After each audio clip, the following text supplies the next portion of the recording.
I wanted to do a secret Lair opening tonight for the artist series Phil Foglio, but before that I wanted to show what I have here in the box.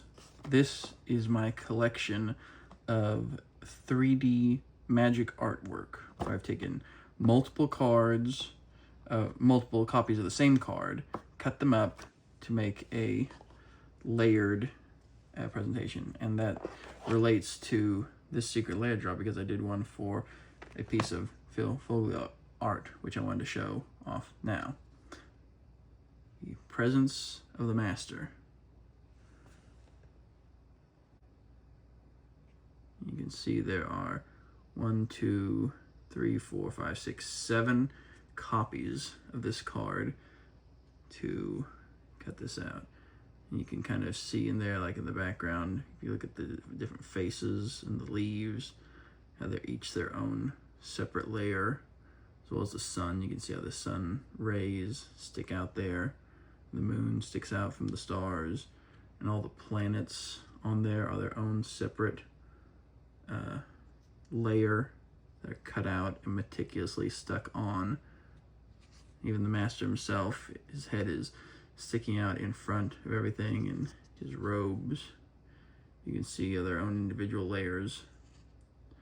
And so this, when I got this, this card was not that expensive. I was just looking up, and like a near mint copy from Legends goes for about $10. So this is like $70 for this 3D art card. But so it's definitely a collector's item. I can't imagine many more people wanting to take the time and effort to do what I did with this.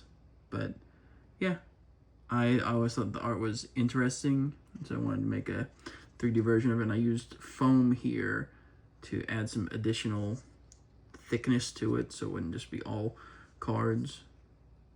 But yeah, that's my Presence of the Master, and I've got a lot more in here that I will show off probably at another time for another video, but for this I wanted to just get to the secret Lair unboxing. I'll go ahead and move this back over here while we're going. Thank you for being part of Secret Lair. We got this new, like the old trading card, baseball cards that used to come with bubble gum. That's what this packaging feels like now.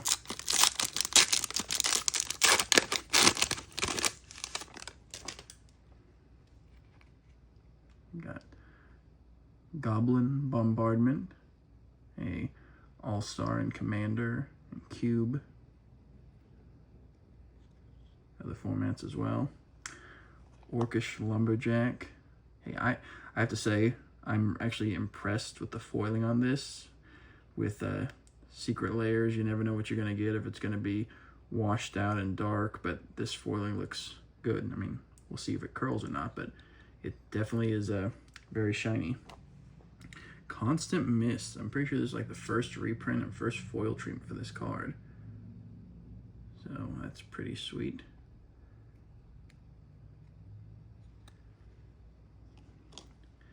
And then Song of the Dryads.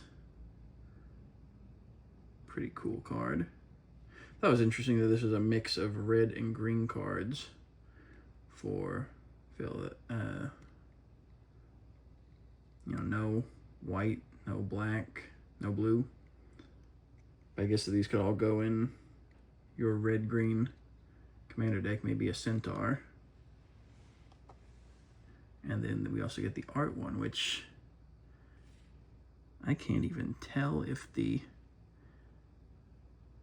there's any sheen or shine to the art. I mean, I can see it on the rest of the card, but it almost looks like on the sketch has no shine to it at all, which is kind of interesting. I mean, maybe there is some, but it's really hard to tell. But, so yeah, so we got the artist sketch and the regular version. But yeah, if you can look at this, you can see the shine really apparent on there. But on this one, it's like it's not any at all. So that's interesting.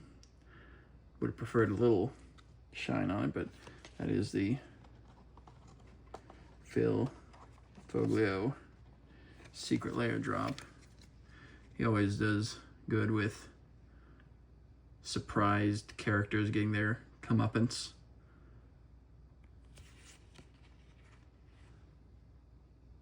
It's very good with comedic scenes.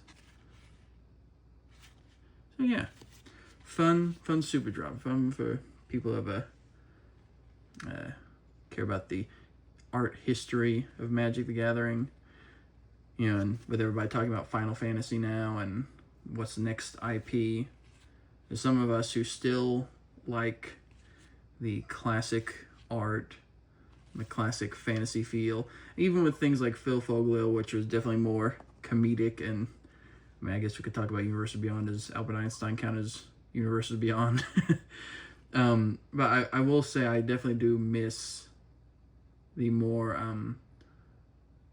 just the classic art style when it was more prevalent. It feels like so much of Magic is blending into just more digital white noise now. So I definitely appreciate them taking the time to showcase one of the classic Magic the Gathering artists, and someone who I have a lot of respect for, as you can see by the time it took to make something like this and carve it up. Don't plan on cutting these up though. No, these are going to go into my cube and into my commander decks. So this is a fun little trip down memory lane, so to speak. But thanks for listening, and we'll have more videos later. Take care. Bye.